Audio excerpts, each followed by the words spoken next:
তোমরা সবাই কেমন আছো? আশা করি সকলে খুব ভালো আছো। আজকে আমি আবার একটা রান্নার ভিডিও নিয়ে চলে এসেছি। আজকে আমি রান্না করব চিকেন বিরিয়ানি। তার জন্য দেখতেই পাচ্ছ আমি বেরেস্তার জন্য পেঁয়াজটাকে একটু ভেজে নিচ্ছি লাল লাল করে। আর এখানে আমি বিরিয়ানি চাল রান্না করার 1 ঘন্টা আগে ভিজিয়ে রেখে দিয়েছি।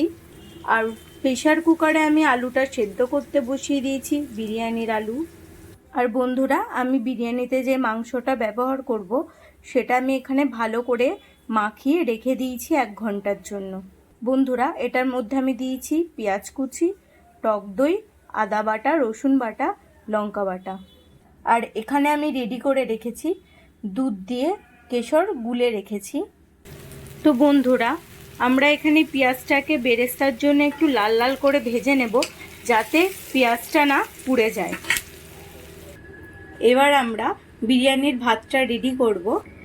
যেই পরিমাণ চাল নিয়েছি সেই একই বাটির ডবল পরিমাণ আমরা জল নিয়ে নেব এবং জলের মধ্যে আমরা ফার্স্টে তেজপাতা ফেলে দিলাম। দেখতেই পাচ্ছ জলের মধ্যে আমরা একটা দারচিনি দিয়ে নিয়েছি আর একটা ছোট্ট এলাচ দিয়ে নিয়েছি। আর এটার মধ্যে আমরা বড় এলাচ একটু ঘষে দিচ্ছি, বেশি না, সামান্য পরিমাণের। এবার আমরা দিয়ে নিচ্ছি সামান্য পরিমাণের সাদা তেল আর দিয়ে নিচ্ছি নুন। দেখতেই পাচ্ছ কত সুন্দর এসছে জিনিসটা। এটা দিলে ভাতটা থেকে একটা খুব সুন্দর সেন্ট বেরোবে, এরমভাবে যদি করা হয়। গ্যাসের ওভেনটা জোরে করে নিয়ে আমরা জলটাকে ভালো করে ফুটতে দেব। বিরিয়ানি মাংস করার জন্য আমরা কড়াইয়ে সর্ষের তেল দিয়ে নিয়েছি। এরপরে আমরা একটু পেঁয়াজ দিয়ে পেঁয়াজটাকে লাল লাল করে ভেজে নেব।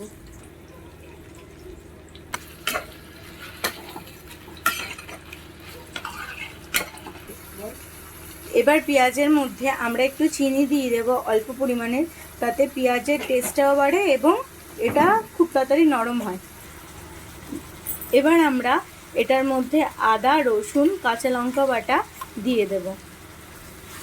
এবার এটাকে একটু ভালো করে কষিয়ে নিতে হবে।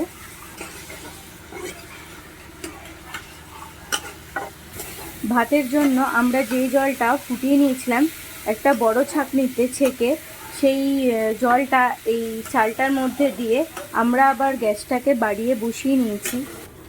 বিরিয়ানির ভাতটা একটু হবে, কিন্তু আমরা এটাকে বেশি ফোটাবো না। বেশি ফোটালে এটা গলে যাবে, কারণ এটা 1 ঘন্টা আগে থেকে ভেজানো ছিল। তাই এটাকে অল্প ফুটিয়ে আমাদের নামিয়ে নিতে হবে, হালকা শক্ত শক্ত রেখে। এবার আমরা বিরিয়ানিতে যে চিকেনটা রান্না করছি তার আমরা একটা গুঁড়ো মশলা তৈরি করে নেব। প্রথমে আমরা একটা বাটিতে অল্প গুঁড়ো গরম মশলা নিলাম। তারপরে আমরা নিয়ে নিচ্ছি একটু কাশ্মীরি লঙ্কার গুঁড়ো কালার আনার জন্য। তারপরে আমরা নিয়ে নিচ্ছি নর্মাল লঙ্কার গুঁড়ো একটু ঝালের জন্য। আর নিয়ে নেব একটু স্বাদ মতো লবণ। তারপরে আমরা নিয়ে নিচ্ছি একটু মিট মশলা। এবার আমরা দিয়ে নিচ্ছি এটার মধ্যে ফেটানো অল্প পরিমাণ টক দই। যেহেতু আমরা মাংসর এখানে কোনো কালার ব্যবহার করছি না লাল করার জন্য, তাই আমরা কাশ্মীরি লঙ্কার গুঁড়ো দিয়ে নিয়েছি যাতে একটু কালার হয়। এরপরে আমরা অল্প সামান্য পরিমাণে জল দিয়ে এটাকে ভালোভাবে ফেটিয়ে নেব। পেঁয়াজ অলরেডি আমাদের অল্প ভাজা ভাজা হয়ে গেছে। এরপরে আমরা একটু টমেটোটা দিয়ে নেব। এরপরে আমরা টমেটো বাটাটা দিয়ে নেব। এটাকে এবার ভালোভাবে নাড়িয়ে চাড়িয়ে একটু কষিয়ে নেব। মশলাটা আমাদের কষা হয়ে গেছে, লাল লাল হয়ে গেছে। এবার আমরা দিয়ে নেব মাংসটা। পেঁয়াজ দিয়ে যেই মাংসটা আমরা মেখে রেখেছিলাম সমস্ত মশলা দিয়ে, সেটা এবার আমরা মাংসটা দিয়ে এটাকে একটু ভালো করে নাড়িয়ে চাড়িয়ে নেব। 3-4 মিনিট আমরা এটাকে ভালোভাবে নাড়িয়ে ঢাকা দিয়ে নেব। এটাকে আমরা ঢাকা দিয়ে নিচ্ছি। 2-3 মিনিট আমরা ঢাকা দিয়ে ঢাকাটা খুলে নেব। আমরা যে মশলাটা গুলে রেখেছিলাম সেটা আমরা দিয়ে নেব। এরপরে আমরা এটাকে ভালো করে একটু নাড়িয়ে চাড়িয়ে নেব। এই মশলাটার সাথে এটাকে ভালো করে নাড়িয়ে চাড়িয়ে নিতে হবে। মাংসটাকে আমরা একটু ফুটিয়ে তারপরে আমরা প্রেসার কুকারে ঢেলে নেব। মাংসটা আমরা প্রেসার কুকারে ঢেলে নিয়েছি। এবার আমরা দিয়ে নিচ্ছি এটার মধ্যে একটু ঈষৎ উষ্ণ জল। আর এটার মধ্যে ভাজা আলু দেওয়া আছে মাংসর।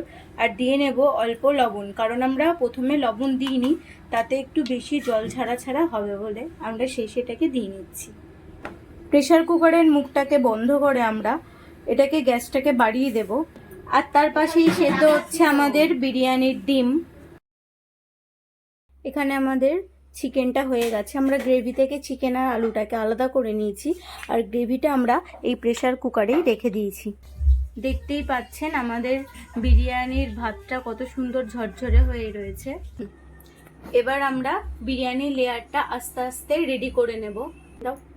এবার আমরা ঘিটা নিয়ে হাঁড়িটার মধ্যে একটু ভালো করে মাখিয়ে নিচ্ছি। পাটা আমার দেখা যাচ্ছে। আমাদের ঘিটা মাখা হয়ে গেছে। এবার আমরা ভাতের লেয়ারটা দিয়ে দেব।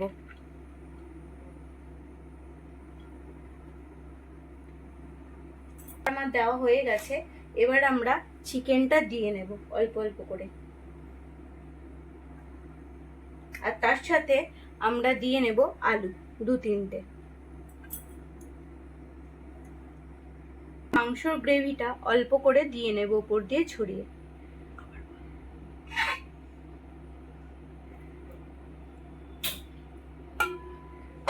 তারপরেই আমরা দিয়ে নেব আমাদের এখানে দুধ দিয়ে যে আমরা কেশরটা গুলে রেখেছিলাম 1 থেকে 2 চামচ।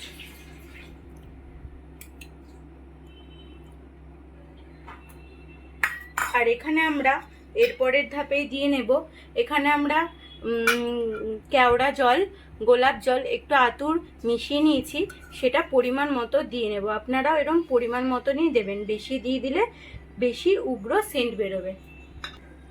এবং শেষে আমরা যে বেরেস্তাটা করে রেখেছিলাম সেটা ওপর দিয়ে ছড়িয়ে দেব।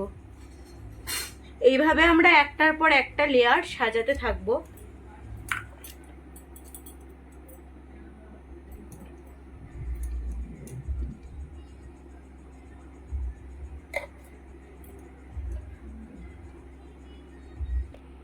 আমাদের 2টো লেয়ার দেওয়ার পর আমরা ডিমটাকে ভালোভাবে সাজিয়ে নেব।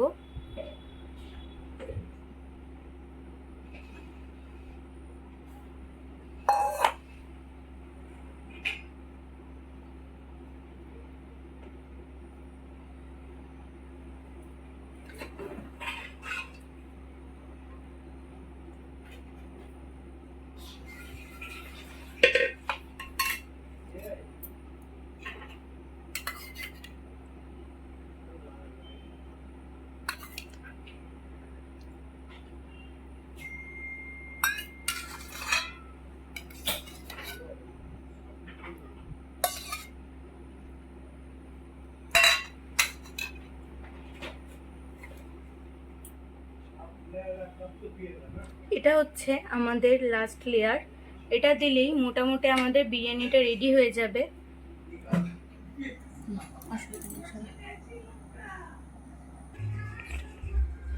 আমার লেয়ার পুরো কমপ্লিট দেওয়া।